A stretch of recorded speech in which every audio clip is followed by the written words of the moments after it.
Vice President Sara Duterte is a no-show at the House impeachment proceedings. What are lawmakers saying about her absence? We get the latest from Isaiah Mirafuentes at siya ay nag-uulat ng live mula sa Batasang Pambansa. Isaiah, ano na ang nangyayari dyan? At alam ko, di ba inaasahan naman na hindi talaga sisipot si VP Sara?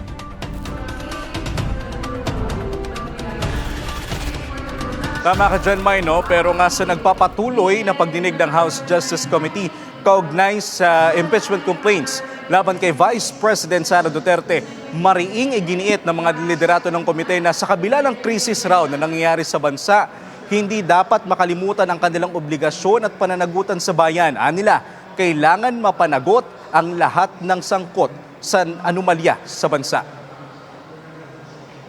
Eksaktong 10:20 AM na magsimula ang pagdinig ng House Justice Committee sa impeachment complaints laban kay Vice President Sara Duterte. Kabilang sa mga maagang dumating sa pagdinig ang mga ilang mambabatas na sponsor ng third and fourth impeachment complaint na sila ML Party List Representative Laila De Lima at La Union 1st District Representative Paulo Ortega. Samantala, kahit inaasahan ng hindi darating si Vice President Sara Duterte, ay naglagay pa rin ng upuan ng komite para sa bise. At kapansin-pansin ay tinabi ito kay ML Party List Representative Laila De Lima.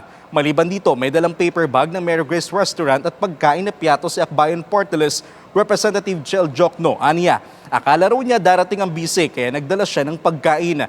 Iginiit rin ni House Justice Committee Chair Congresswoman Jervel Luistro na obligasyon nila ang impeachment pero hindi raw nila makakalimutan ang iba nilang tungkulin lalo na sa kasalukuyang krisis na kinahaharap ng bansa. Pinagtatalunan rin nila sa ngayon kung dapat bang dumalo si Vice President Sara Duterte sa pagdinig.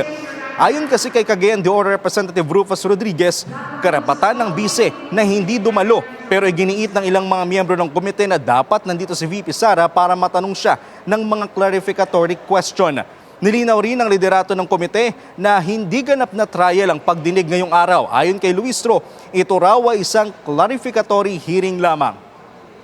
May bago nga magsimula ang pagdinig dito sa Kamara, nag-post si VP Sara sa kanyang social media account. Anya, malinaw raw sa rules of impeachment ng komite na pinapayagan siya o diskresyon niya kung dadalo siya sa pagdinig.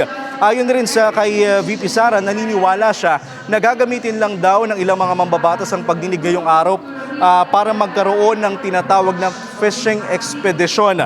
Ayon pa sa bise, mas inuuna pa raw ng mga mambabatas ang politika bago raw ang kapakanan ng publiko. Yan ay sa kabilangan na nangyaring krisis sa atin ngayon. At anya, mas pipiliin na lamang raw niyang tumulong kaysa magpunta sa pagdinig ngayong araw.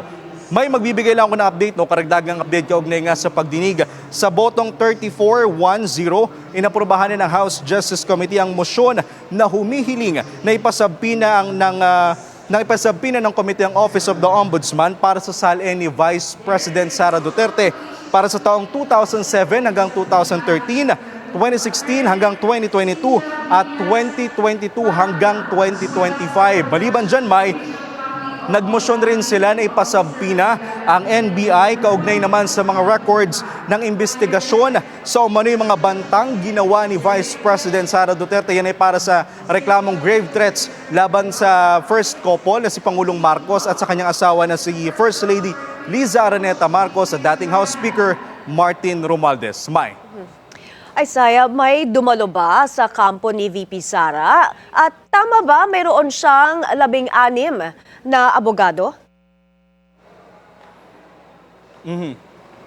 Yes, may tama ka, no? Meron niyang 16 na abogado si Vice President Sara Duterte para sa kanyang impeachment complaints. At sa pag-aabang natin kanina sa pintuan ng hearing hall ay wala tayong nakita na miyembro o mga abogado ang ni VP Sara. Ang tanging lang na nakita natin, no, ang kilalang Maka Duterte na si Representative Paulo Ortega na hindi naman niya abogado. At bago nga tayo umere ngayon, kinumpirma rin sa atin ni Attorney Michael Powa na wala ni isa sa kanyang mga abogado nandito ngayong araw. May. Alright, maraming salamat Isaiah Mirafuentes ng Abante nag-uulat.